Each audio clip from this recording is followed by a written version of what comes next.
जब फिरौन समुंदर में डूबने लगा तो हजरत जिब्राइल अलैहिस्सलाम ने उसके मुंह में कीचड़ क्यों डाला? आइए देखते हैं। रात के वक्त हजरत मूसा अलैहिस्सलाम बनी इस्राइल को चुपके से ले जाने लगे तो फिरौन को इसका पता चल गया। उसने अपनी फौज तैयार की और बनी इस्राइल को खत्म करने के लिए निकल पड़ा। जैसे ही सुबह का सूरज निकला, फिरौन अपनी फौज के साथ उनके सिर पर पहुंच गया। अब मंजर ये था कि सामने गहरा समुंदर और पीछे मौत।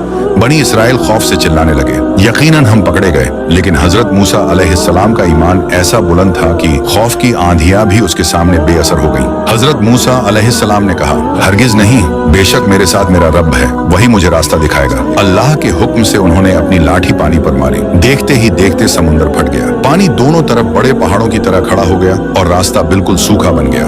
हजरत मूसा अलैहिस्सलाम और बनी इस्राइल आगे बढ़े। फिरौन और उसकी फौज ने सरकशी और दुश्मनी के साथ उनका पीछा किया। जब हजरत मूसा अलैहिस्सलाम और बनी इस्राइल का आखिरी इंसान दूसरे किनारे पर पहुंच गया, अल्लाह ने पानी को मिला दिया और सभी को गर्क कर दिया। जब फिरौन डूबने ही वाला था, उसने कहा, मैं ईमान लाया कि कोई माबूद नहीं सिवाय उसके जिस पर बनी इस्राइल ईमान लाए और मैं फरमाबरदारों में से हूँ। जब हजरत जिब्राइल अलैहिस्सलाम ने ये देखा तो समुंदर से कीचड़ लेकर फिरौन के मुंह में भरने लगे, इस डर से कि अगर वो तौबा के अल्फाज कह दे तो कहीं अल्लाह की बेइंतहा रहमत उस तक पहुंच न जाए। आपने अल्लाह की इतनी बेइंतहा रहमत के लिए अभी तक कमेंट और शेयर भी नहीं किया।